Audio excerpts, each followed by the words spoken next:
Why do people who seem to have it all, money, power, influence, still end up feeling empty, lost, or even cursed? And why do some people with far less material wealth seem to live lives full of peace, gratitude, and genuine joy? Welcome back to the channel. I'm so glad you're here. Today we are going to explore something truly transformative, something that challenges the foundation of how we view wealth, success, and the meaning of life. We are diving deep into the question, why does chasing unjust wealth lead to disaster, and what exactly is true wealth? But now, this isn't just about moral teachings or religious philosophies, although those certainly guide us. It's about real, everyday life. About people who risk everything to get more money through questionable means and end up paying with more than they ever imagined. It's about understanding the invisible thread that connects our choices with their consequences. And it's about discovering the kind of wealth that cannot be stolen, taxed, or lost, but only cultivated through inner clarity and compassion. Let's begin by breaking the illusion. In the world we live in, wealth is glorified. It's the ultimate metric of success. Social media reinforces it. Advertisements bombard us with messages that more is better, that your value as a human being is somehow tied to your net worth. But here's the paradox. The more we chase wealth, an ethical lie, the further we move from actual contentment. Think about this.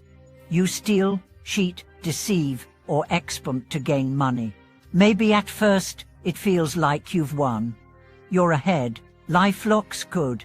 But under the surface, something begins to rot. That money comes with a price, often invisible at first. It disturbs your peace. It strains your relationships. It makes you paranoid. And it sets off a chain reaction that ripples through every area of your life. There's a reason ancient wisdom traditions from Buddhism to Christianity to Hinduism warn against greed and unjust gain. It's not because wealth itself is bad. It's because wealth acquired through dishonesty carries with it a heavy karmic debt. You may not believe in karma, but look around. History is filled with stories of people who rose through corruption only to fall in disgrace, imprisonment, or even death. Take the story of a man named Marcus, once a wealthy investor who manipulated markets to benefit himself. For years, he lived lavishly. But when authorities caught up with him, he lost everything: his money, his freedom, and tragically, his family, who could no longer bear the shame. He once said from prison, "The gold I chased turned to chains around my soul." But it's not just about the law catching up to you. Sometimes the punishment is spiritual and psychological. Anxieties grow, sleep disappears, trust erodes. The mind becomes a battleground of guilt, paranoia, and fear. Why does this happen? Because unjust wealth is fundamentally out of alignment with the principles of harmony, balance, and truth. When you go against these universal laws, you may gain in the short term, but you always lose in the long run. And what you lose is far more precious than money: your integrity, your clarity, your inner peace. Let's go deeper. What drives the hunger for unjust wealth? Greed, yes, but beneath that, insecurity. A belief that what you are is not enough, that you need more status, things, power to feel safe, respected, or worthy. So the problem isn't the money, it's the mindset.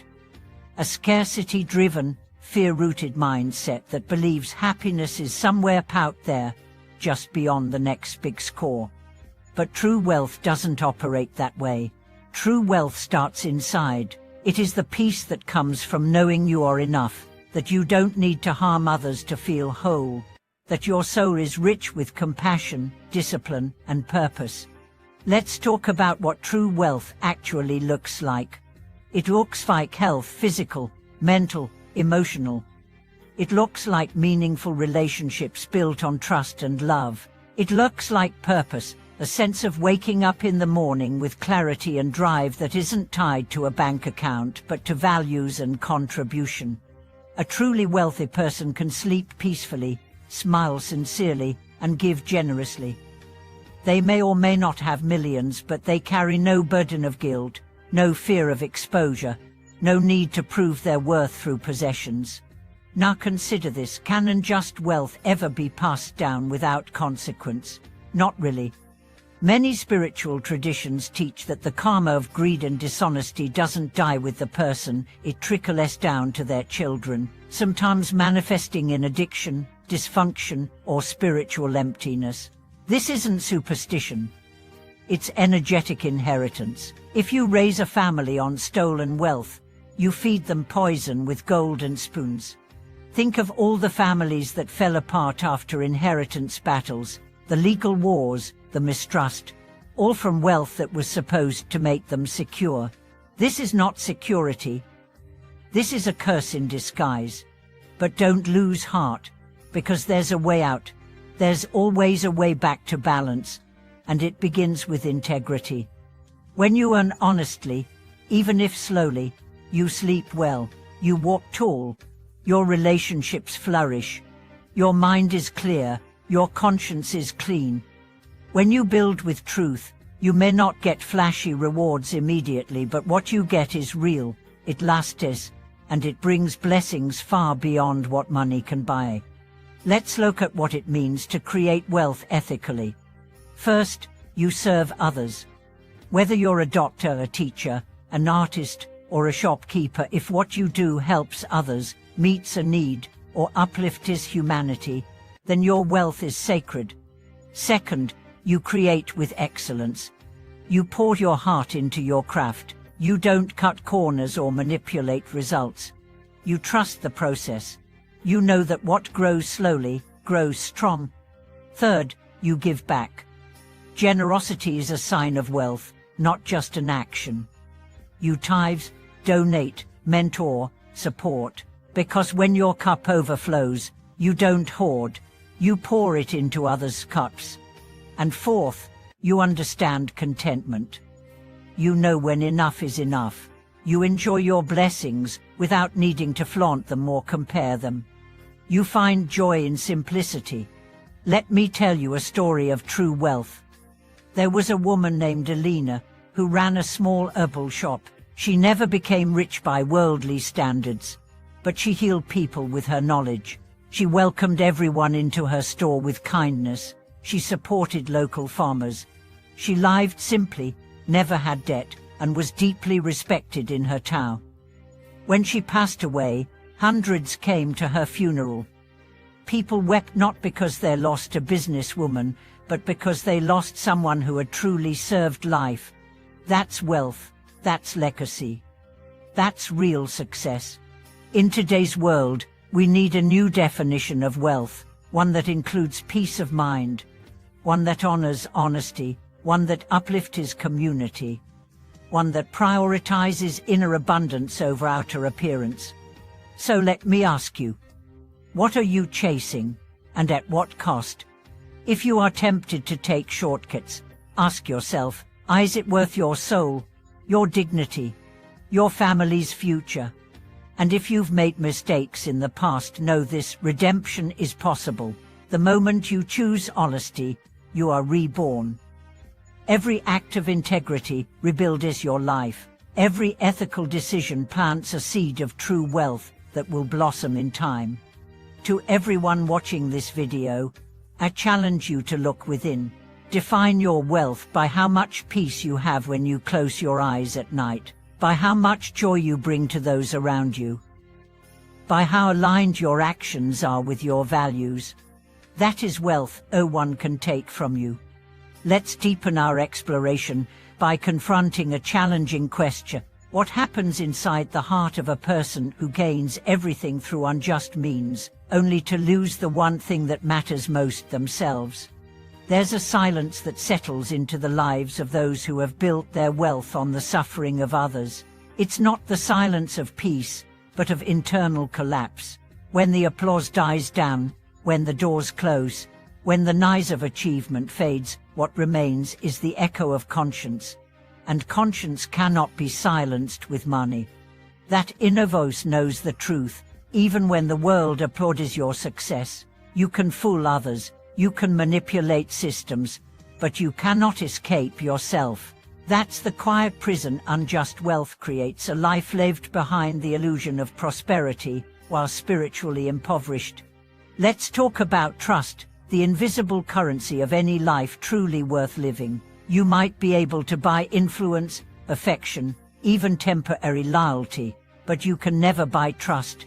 And when your wealth is built dishonestly, trust erodes. People may smile to your face, but they doubt your words. They question your motives. They protect themselves from you because they feel the instability at your core. In contrast, a person of integrity may not have much, but they walk through the world with quiet authority. People trust them, follow them, are inspired by them. Why? Because when your values are real, people feel it. You don't need to declare your virtue, it emanates from you. It lives in your decisions, your reputation, your relationships. Now let's explore what happens when children grow up surrounded by unjust wealth. You might think you're giving them an advantage, but the truth is sobering. When wealth is acquired without ethics, it subtly teaches the next generation that deceit is acceptable, that ends justify means, and that character is less important than control. Children internalize what they see, not what they're told. So if they grow up watching manipulation, they absorb manipulation. If they witness corruption, they inherit that as normal behavior. Over time, this moral corrosion can lead them down the same path, often with greater recklessness and emptiness. There's a name for this in psychology: inherited trauma. But in this context, we might call it inherited distortion, the distortion of truth, value, and responsibility. But it doesn't have to be this way. There are families who have broken the cycle. Families who have said, enough. Who chose transparency over secrecy, simplicity over arrogance, compassion over dominance. These families may have fewer luxuries, but they walk together in unity. They look each other in the eyes. They speak the truth, even when it's hard. And from that soil, true generational wealth grows, wealth of character, love, resilience, and wisdom. Let's discuss one of the most powerful principles that guides ethical wealth: stewardship. When you see yourself not as an owner of wealth, but as a steward of it, your relationship with money changes. You no longer ask, how can I get more? You begin to ask, how can I use what I have to serve? This shift is revolutionary. Stewardship means you understand that everything in life, your talents, your opportunities, your money, is entrusted to you for a purpose beyond self-gratification. You begin to use wealth as a tool to heal, to elevate, to liberate, not just to indulge. And this brings us to a crucial distinction: wealth that enslaves versus wealth that empowers. Unjust wealth enslaves you. It makes you a servant to fear, reputation, image, and addiction. It chains you to secrecy. You have to keep running to stay ahead of truth. You're always one phone call, one audit, one betrayal away from collapse. But ethical wealth empowers you. It liberates you. It allows you to give without fear, to speak the truth, to sleep deeply, to die without regret. This isn't fantasy. This is real. It's lived every day by ordinary people who choose honesty, service, and simplicity over power and greed. Let's talk about emotional wealth. Emotional wealth is the ability to handle stress without breaking, to face loss without bitterness, to love deeply without conditions, and to forgive without forgetting. It's cultivated, not inherited, and it can only be developed by walking the hard road with your eyes open and your heart soft. People who chase unjust wealth often become emotionally bankrupt. They lose the capacity for vulnerability. They see people as transactions. Every relationship becomes a negotiation. Eventually, they find themselves surrounded by people who want something from them, not people who care for them. Contrast that with someone who has built their life on values. Their relationships are rooted in authenticity. They are not afraid to show weakness, and because of that, their connections run deeper. Their support systems are real. Their community stands by them not because of what they have, but because of who they are. This is not just theoretical. It plays out in every boardroom, every neighborhood, every family gathering. Whether you are building a company, a home, or a legacy, the foundation must be truth. Otherwise, it will collapse, eventually. Let's explore the role of fear. Why do so many people, even good people, fall into the trap of unjust wealth? Fear. Fear of failure. Fear of not being enough. Fear of being left behind. The lie that unjust wealth sells is this: you'll be safe once you get here. But it's a mirage. You arrive, and the fear is still there, only louder, because now you have more to lose. The more you accumulate without ethics, the more afraid you become. True courage is not the absence of fear, but the ability to act with integrity despite it. When you refuse to compromise your values, even when it's hard, you plant the seeds of a fearless life. Fear fades in the presence of clarity. And clarity comes when you know who you are, what you stand for, and what you will never sell no matter the offer. So let's return to the idea of wealth as a reflection of the soul. Imagine walking into a room and people feel peace because you're there. Imagine your presence is calming, your energy uplifting. That's real influence. And it doesn't require a dollar. It requires depth. You become wealthy when you bring value wherever you go, when you uplift others without expecting anything in return, when your name inspires trust, your actions speak louder than promises, and your legacy is built not on things, but on truth. As we begin to close, I want to leave you with a radical invitation. Reclaim your relationship with wealth. Define it for yourself, not by the standards of a materialistic society, but by the wisdom of your heart.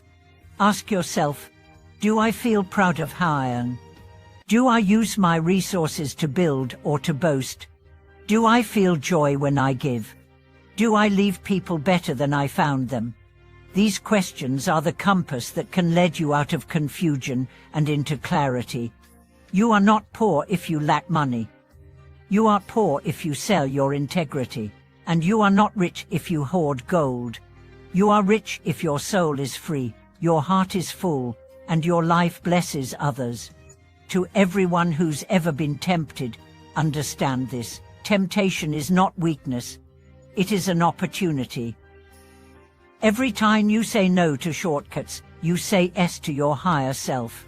And every time you choose truth, even in secret, the universe takes note. Build slow, build true. Build for eternity, not just applause. Thank you for watching this video. I truly hope this message resonated with you on a deep level. Share your thoughts in the comments. What is your definition of true wealth? Have you witnessed the consequences of unjust wealth, or the blessings of honest living? Subscribe to the channel, like this video if it inspired you, and hit the bell so you'll never miss another moment of truth. Until we meet again, choose truth, live free, and let your wealth be measured by the goodness you bring into the world.